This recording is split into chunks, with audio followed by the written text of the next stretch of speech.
John Paul, I want to bring you back into the conversation. Sure. You've said before that you would like to ultimately see pesticides eliminated entirely.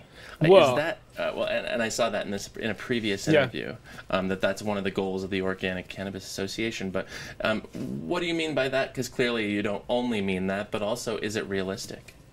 It's not. I think that's a bit of hyperbole. I think, like, on my end, but I think that we'd like to see proper use and more education as to what is acceptable under organic, and I think that the list that Colorado put out is extensive, but there's probably a couple on there that and not to name any, but there's probably a couple that maybe could have been put on the list that aren't. Sure.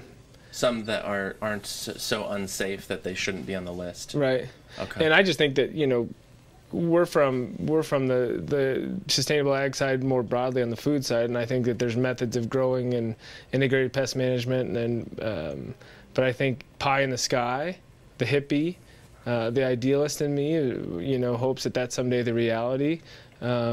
The capitalist in me understands that that's not the present reality, and I think the goal is to sort of meet someplace in the middle and then grow together. Yeah. And the OCA, the Organic Cannabis Association, is a nonprofit, member-based organization of which, I'm the chairman of the board, but we started it just to start the conversation. But as a company, as Batch 64, there's no, monetary gain for us. Sure. And so we just started it really to bring people together, to start that conversation so that we can push in that direction, and wanted it to be done by someone in the industry so that it's not again, like I said before, it's not a stick, it's a carrot. It's like, if you're doing it and you're doing it right, we want to protect you and make sure that you're, getting the premium that you deserve, and that the consumers are well aware of what's being called organic, and the folks that are calling their stuff organic and not growing organically, which there's a lot of. A ton. Which that's got to be frustrating as a grower doing it right?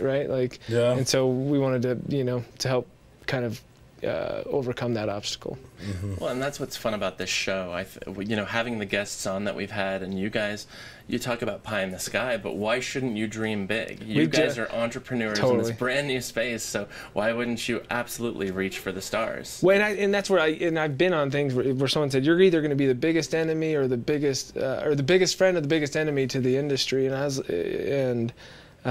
like, this isn't a witch hunt. Like, this is literally something to go out and something that already exists in food. And on the whole, I think it's still a niche in food. It's 1 to 2% of the total overall market, and so but that niche, as this industry expands, is an opportunity for entrepreneurs like you, for people that see that the benefit of that differentiation, and who have developed that relationship with that consumer. No doubt. It's an There's a opportunity. demographic that we drive towards with that, which some people don't care. They, you know what I mean? They don't care at all, organic or synthetic. But it's like you said, there's that niche. That's what we drive towards, and we hope to hold that percentage of the demographic that cares about that. And we want to protect that, and that's the goal. So, question to you both. I mean, is it frustrating when you do see the word organic on a competitor's or on another business's packaging or storefront, when you know that their product is not organic? Is that frustrating for you? Well, at this point, anybody can say that they're organic. It's just like, it drives me nuts. There's no sanctioning body to say, hey, this is. Anybody can say that right now. It's and there's no way to tell. So is it frustrating? I guess unless it comes down to flavor and whatnot. It's like where you said, can you pass John Paul a joint of hydro and a joint of organic? Heck yeah. I can tell the difference all day. From the first light up of it, you can tell the difference in it. Can you tell the difference just by looking at it? Not typically. Yeah. Okay. Maybe hydro may be a little fluffier at points, but that's all strain specific. So no, you can't.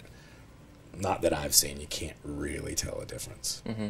And whether you grow like. And the idealist in me says, I wish everyone grew organically, and I wish that was the standard. The realist in me understands that that's not the case. For those that are growing organic, that are growing non-organically and saying it's organic, to borrow like a phrase from like Judge Judy or whatever, like stop pissing on people's leg and telling them it's raining, you know, like just stop. That's just wrong. That's true. Yeah. John Paul, thank you for quoting Judge Judy. She's the best. The cannabis. I did not know you were a Judge Judy quote today. She got her. She's amazing.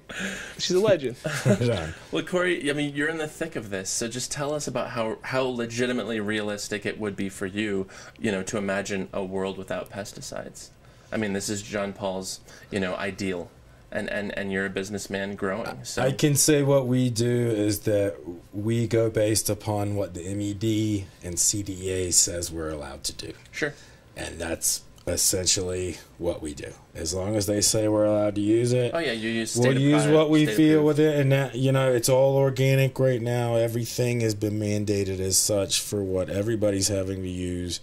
You're still going to find guys that are going to get hung up for using something illegal, because it's more difficult to grow in an all-organic regimen as opposed to chemicals. But if you know what you're doing, then you can dial it in. But you're going to have guys that are going to have issues with it in the future. Have you ever messed around trying to grow entirely without pesticides, whether it's something at home? Oh, yeah, I've been in this for years, yeah. I've tried anything and everything short of pissing in the vat. All right, that's good to hear. You know? Let's stay away from that. No, we try a lot of different things, trial and error.